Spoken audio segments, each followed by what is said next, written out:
Gusi mempertanyakan kedatangan mereka. Lingsa berkata mereka datang ke sana untuk menemui Meng Li dalam menyampaikan sebuah informasi yang sangat penting. Mendengarkan itu, Gusi lantas membawa mereka bertiga menemui Meng Li, yang membuat Tian He dan kawan-kawan sangat terkejut. Meng Li ternyata sudah menjadi pemimpin dunia siluman. Di sana Meng Li sangat senang akan kedatangan teman-temannya. Namun terpaksa ia menunjukkan sikap tegas karena ia adalah seorang pemimpin.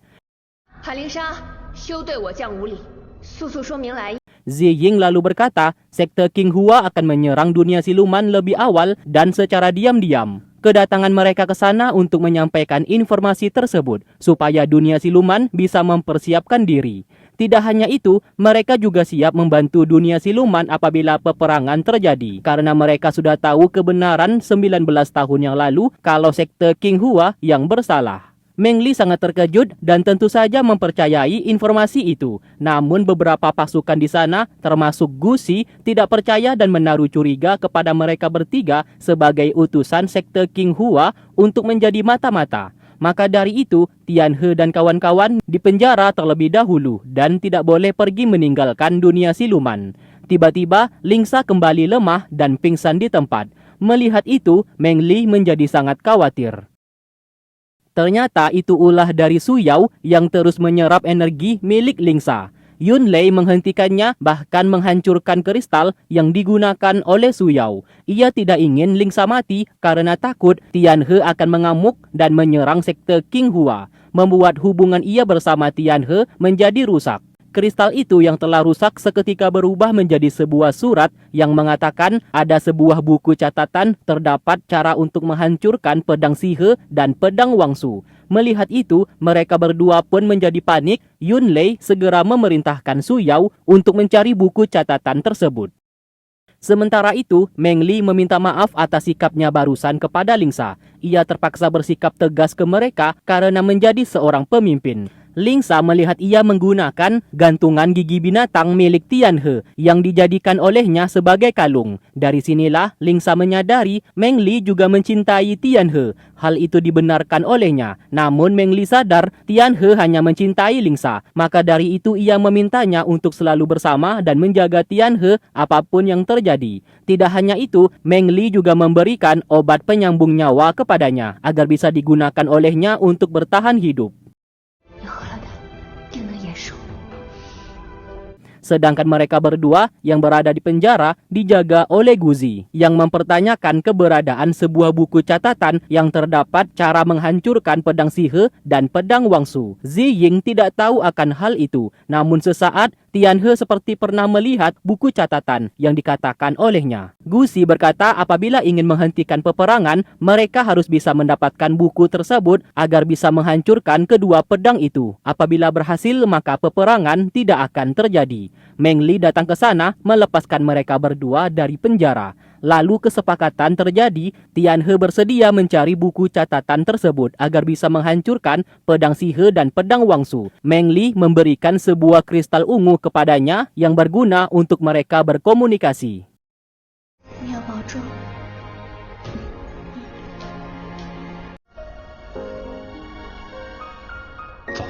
Setelah kembali, Ziying hendak pergi menemui para tetua untuk mencari informasi cara mengatasi energi di tubuh Lingsa yang tiba-tiba hilang dengan sendirinya.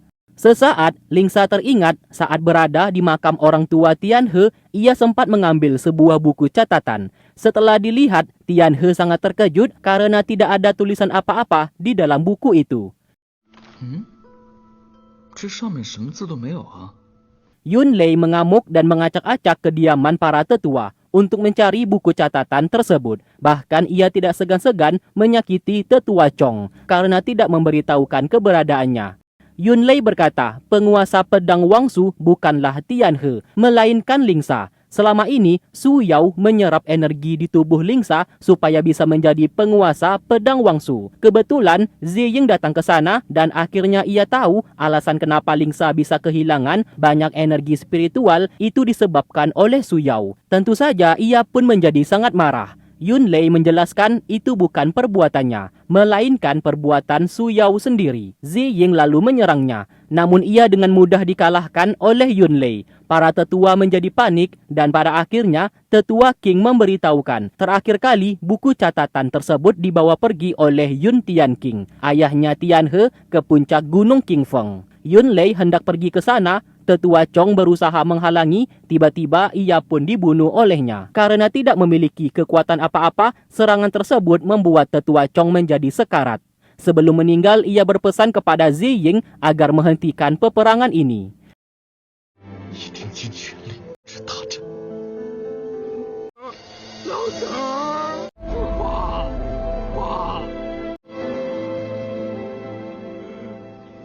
Sementara itu, Li menghampiri mereka berdua. Lingsa terkejut melihatnya masih hidup. Li mencoba menyerang, namun Tianhe dengan cepat melumpuhkannya.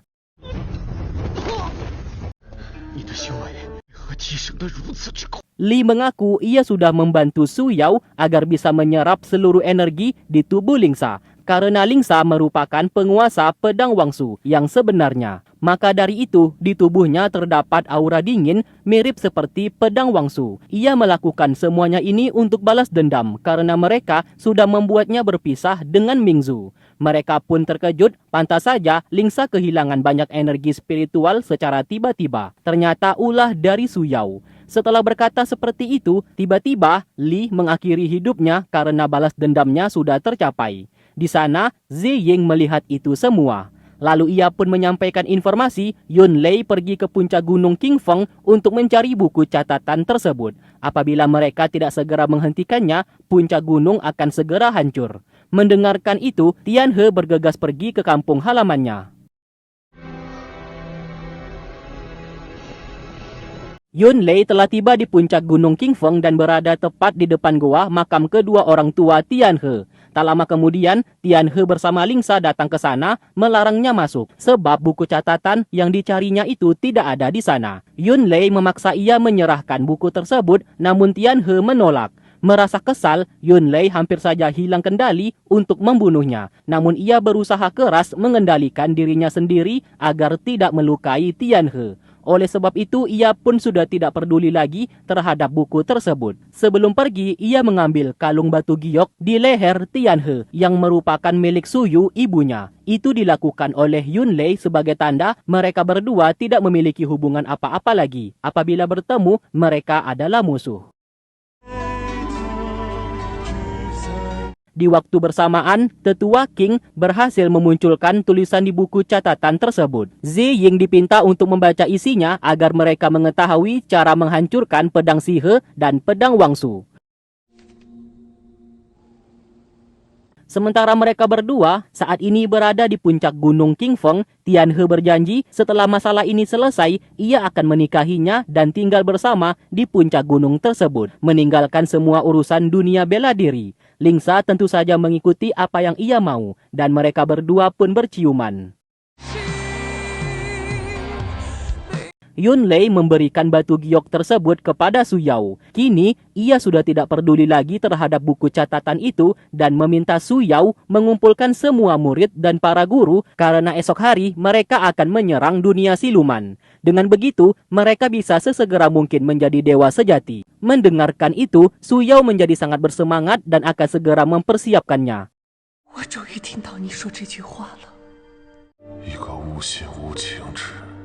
Setelah itu ia memberikan informasi tersebut kepada mereka berdua. Kalau Su Yao bersama Yunlei akan memulai penyerangan esok hari pukul 11. Mendengarkan itu, mereka berdua pun menjadi sangat terkejut. Zi Ying ditanyai apakah berhasil membaca isi buku catatan tersebut. Dengan sangat terpaksa ia berkata, satu-satunya cara untuk menghancurkan kedua pedang tersebut adalah menggunakan energi Yin dan Yang. Tianhe langsung menyadari pemilik energi itu adalah dirinya, yang tandanya ia harus mengorbankan diri sendiri alias mati, barulah pedang Sihe dan pedang Wangsu akan hancur dengan sendirinya. Zi Ying meminta ia untuk tidak gegabah dan mencari cara lain. Namun, Tianhe justru ikhlas apabila harus mati demi menghancurkan kedua pedang tersebut. Apabila kematiannya bisa menghentikan perang dan kedamaian umat manusia, ia pasti akan melakukannya. Satu hal yang ia pinta kepada Zi Ying yaitu tidak menceritakan masalah ini kepada Lingsa. Dan apabila ia sudah meninggal, Zi Ying harus berjanji untuk menjaganya.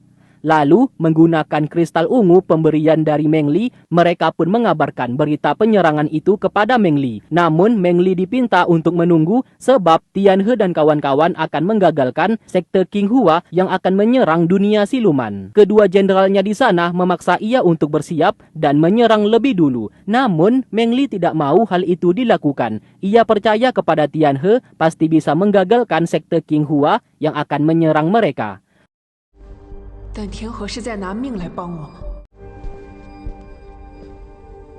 Di malam hari, Lingsa memberikan obat penyambung nyawa kepada Tian He dan mencoba membohonginya kalau itu hanyalah obat biasa yang dapat menyembuhkan luka dalam. Tian He tentu saja menerimanya. Lalu tiba-tiba ia menarik Lingsa dan meminumkan obat itu kepadanya secara paksa. Yang ternyata Tian He sudah tahu itu adalah obat penyambung nyawa pemberian dari Meng Li. Saat ini, Lingsa yang lebih membutuhkan daripada dirinya.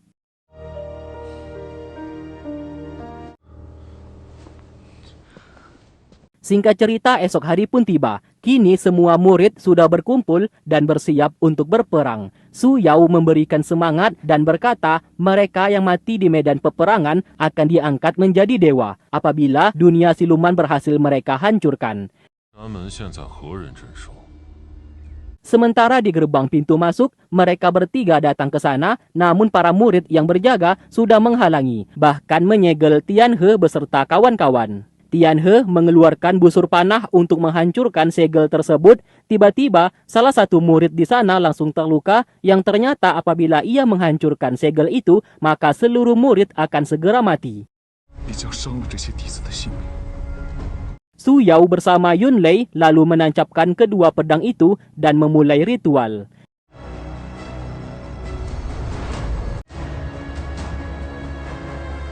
Sementara Meng Li yang belum mendapatkan kabar dari Tian He akhirnya memerintahkan pasukan untuk menyerang lebih dulu sekte King Hua. Semua pasukan yang sudah bersiap segera bertindak. Terlihat kedua pedang tersebut memancarkan cahaya yang langsung menembus langit dan menyerang pelindung batu kecubung di dunia siluman supaya bisa dihancurkan.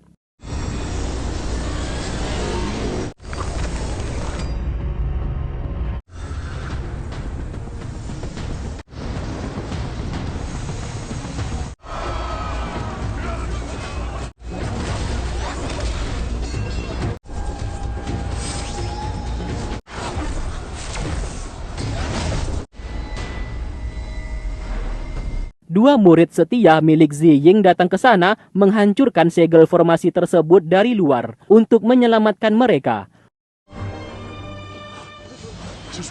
Guru di sana yang menjadi marah tiba-tiba membunuh murid tersebut, namun setelah melakukan itu ia pun seperti menyesal karena sudah gelap mata. Ziying yang tidak terima ingin balas dendam. Belum sempat ia membunuhnya, dari arah belakang guru tersebut dibunuh oleh salah satu siluman yang masih bisa bergerak. Meng Li mencoba menghentikan Yun Lei, namun ia justru yang balik terluka. Saat hampir dibunuh, guru Suli yang melindunginya karena Meng Li sudah ia anggap seperti anaknya sendiri, sehingga sang guru tewas dibunuh oleh Yun Lei. Tidak hanya itu, Meng Li yang sedang lengah diserang kembali oleh Yun Lei.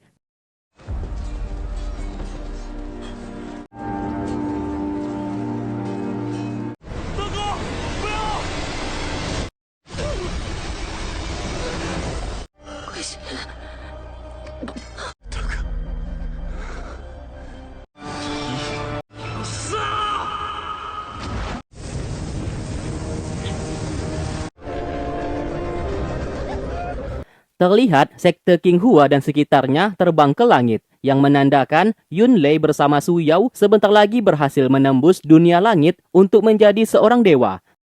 Akibat peristiwa itu, banyak warga yang tidak berdosa ikut menjadi imbas dari peperangan tersebut. Tetua King yang melihat sekte King Hua mulai terbang ke langit segera pergi menyusul. Alangkah terkejutnya, satu persatu murid meninggal dunia akibat membeku. yang membuat tetua King menangis. Tidak hanya itu, seluruh murid yang gugur di medan peperangan bukannya ikut menjadi dewa, namun justru jasad mereka membeku. Dari sinilah kebusukan Yunlei bersama Su Yao mulai terungkap, bahwa yang akan menjadi dewa hanya mereka berdua. Sedangkan semua murid hanya dijadikan alat untuk memuluskan rencana mereka berdua. Tidak ambil diam, Tian He segera menggunakan energi yin dan yang di tubuhnya untuk menggabungkan kedua panah dewa agar bisa menghancurkan pedang Sihe dan pedang Wangsu. Namun siapa sangka justru energinya diserap oleh kedua pedang tersebut sehingga mengancam nyawanya sendiri. Hal itu menguntungkan untuk Yunlei dan Su Yao, dengan begitu mereka bisa semakin cepat menjadi dewa sejati. Hingga pada akhirnya Tian He meninggal dunia.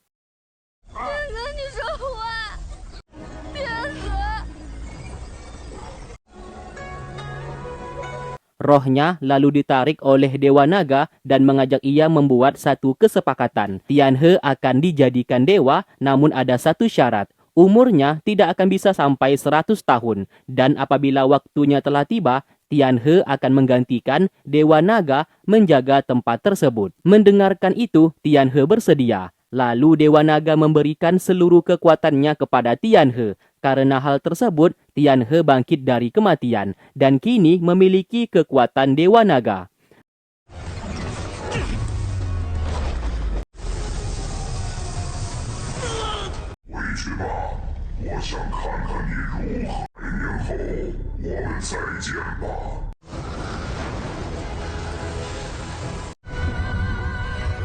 Semua orang yang awalnya bersedih mengira ia sudah meninggal, kini merasa senang melihat ia hidup kembali. Dengan kekuatan Dewa Naga, ia pun mampu menggabungkan kedua panah dewa tersebut, yang pada akhirnya berhasil menghancurkan pedang Sihe dan pedang Wangsu.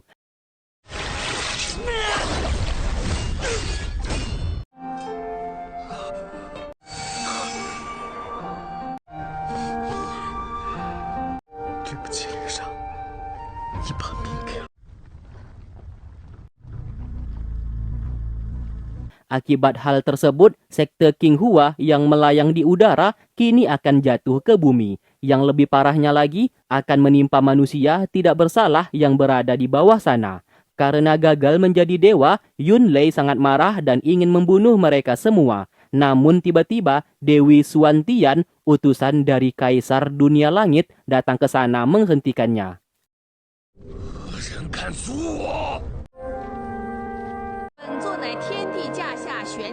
Melihat itu, mereka semua langsung memberikan hormat.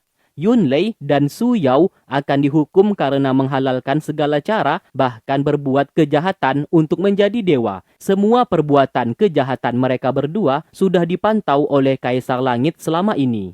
Mendengarkan itu, Yunlei tidak terima dan balik menantang Dewi Xuantian. Namun sayang ia dilumpuhkan begitu mudah, karena di hadapan sang Dewi, Yunlei hanyalah seekor semut.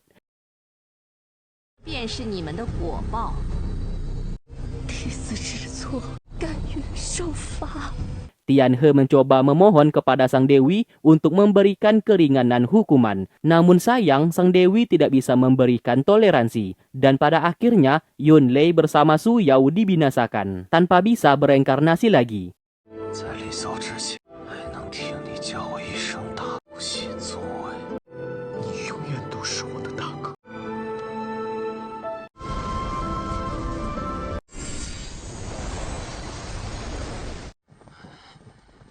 Setelah itu, karena Tian He sudah menjadi dewa menggantikan Dewa Naga, keselamatan umat manusia diserahkan kepadanya. Apabila ia gagal menghentikan sekte King Hua yang akan jatuh ke bumi, maka umat manusia yang berada di bawah akan tewas terbunuh. Kemudian, Meng Li membuka portal ke dunia siluman, seluruh murid yang masih selamat disuruh masuk. Tetua King sengaja mengorbankan dirinya sendiri mempertahankan portal itu agar tetap terbuka, supaya mereka semua bisa selamat.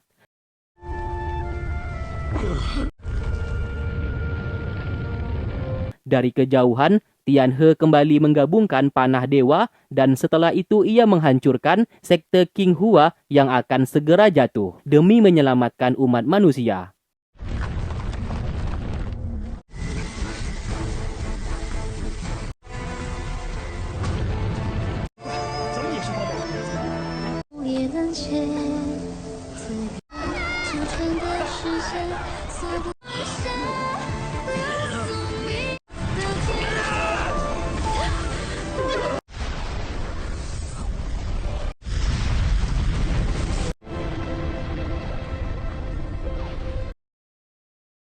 Singkat cerita, 100 tahun kemudian, sekte Qinghua berhasil dibangun kembali yang diisi oleh murid yang berasal dari manusia dan siluman yang kini hidup berdampingan. Pemimpin sekte saat ini adalah Ziying. Nama Tianhe dikenal oleh semua orang sebagai legenda. Semua murid menjadikannya sebagai panutan mereka. Di dunia siluman, semua orang hidup rukun tanpa ada perselisihan. Meng Li merasa senang akhirnya manusia dan siluman bisa hidup berdampingan.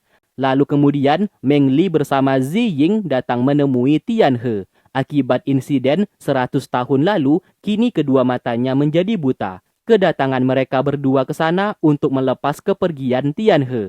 Karena hari ini, tepat 100 tahun, sesuai perjanjian, Tianhe akan menjadi Dewa Naga menjaga kota Ming, tempat berkumpulnya jiwa manusia dan siluman yang telah mati. Tianhe lalu mengucapkan salam perpisahan. Setelah itu ia melihat bayangan Lingsa datang menjemputnya. Ia pun lalu pergi, yang ternyata Lingsa sudah lama meninggal, dan di sana terdapat makamnya.